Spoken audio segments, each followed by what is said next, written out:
जालिम किसान और गरीब गांव वाले। बहुत समय पहले की बात है। एक हरे भरे गांव में रघु नाम का एक किसान रहता था। वह बहुत ही मेहनती था, लेकिन उतना ही स्वार्थी और निर्दयी भी।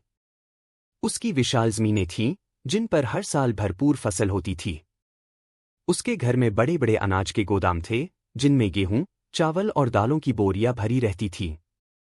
लेकिन जितना समृद्ध रघु था, उतना ही निर्दयी भी था। वह किसी की मदद नहीं करता था, न ही किसी गरीब की दुर्दशा देखकर दया करता।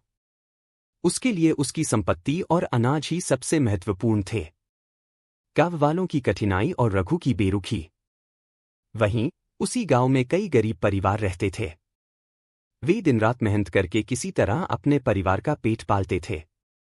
कुछ मजदूर थे, कुछ छोटे किसान, और कुछ ऐसे थे जिनके पास बिल्कुल भी जमीन नहीं थी। वे बस दूसरे के खेतों में काम करके अपनी गुजर बसर करते थे। एक साल गांव में भयंकर सूखा पड़ गया। बारिश के बिना खेत सूख गए, तालाबों का पानी खत्म हो गया और गांव के कुएं भी खाली हो गए। धीरे धीरे लोगों के घरों में अनाज खत्म होने लगा। पहले तो गांव वालों ने सोचा कि स्थिति कुछ दिनों में सुधर जाएगी, लेकिन जब हफ्तों तक पानी नहीं गिरा, तो उनका धैर्य टूटने लगा। भूख से व्याकुल बच्चे रोते रहते, बूढ़े लोग कमजोर होकर गिरने लगे और घर घर में मातम का माहौल छा गया।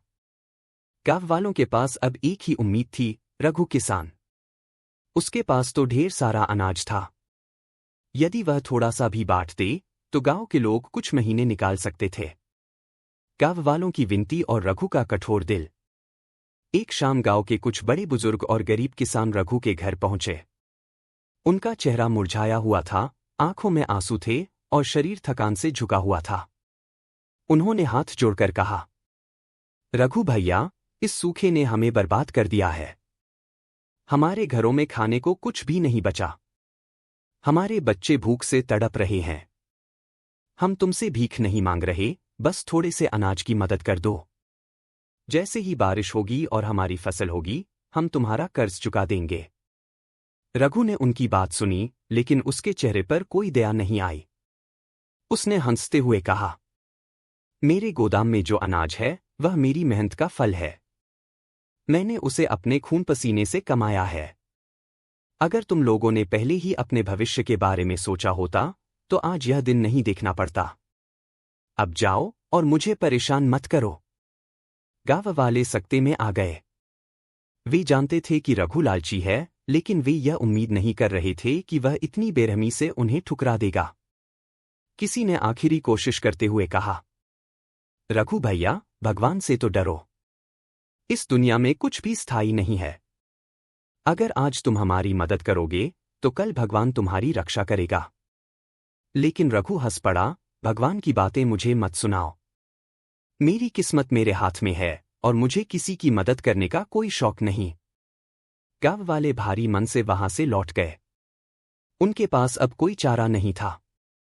भगवान का न्याय। समय बीतता गया। गांव के लोग जैसे तैसे बचने की कोशिश कर रहे थे। कुछ जंगलों में जाकर जंगली फल खा रहे थे, तो कुछ ने दूसरे गांवों की ओर पलायन करना शुरू कर दिया। लेकिन रघु अपनी समृद्धि में मग्न था। वह अपने घर में बैठकर रोज स्वादिष्ट भोजन करता और सोचता कि उसने अपने लिए कितना अच्छा भंडारण किया है। फिर एक रात अचानक आसमान में काले बादल घिर आए। तेज हवा चलने लगी और देखते ही देखते जोरदार बारिश शुरू हो गई। गांव में सभी लोग खुश हो गए कि आखिरकार भगवान ने उनकी सुन ली। लेकिन रघु के लिए यह बारिश किसी बुरे संकेत से कम नहीं थी। बारिश इतनी तेज थी कि कुछ ही घंटों में नाले उफनने लगे और पानी खेतों में भरने लगा। रघु का गोदाम, जिसमें उसने ढेर सारा अनाज इकट्ठा किया था, धीरे धीरे पानी में डूबने लगा। बारिश का पानी अंदर घुस गया और सारी बोरियां भीग गईं। सुबह जब रघु ने गोदाम का दरवाजा खोला, तो उसके होश उड़ गए। वहां रखा पूरा अनाज सड़ चुका था। पानी के कारण गेहूं और चावल की बोरियां गल गई थीं और चूहों ने अनाज बर्बाद कर दिया था। रघु सर पकड़कर बैठ गया। उसकी आंखों से आंसू निकल आए। जिस अनाज को उसने किसी के साथ बांटने से इनकार कर दिया था, वह अब पूरी तरह नष्ट हो चुका था। उसकी आंखों के सामने भगवान का न्याय हो चुका था। पछतावे का कोई फायदा नहीं।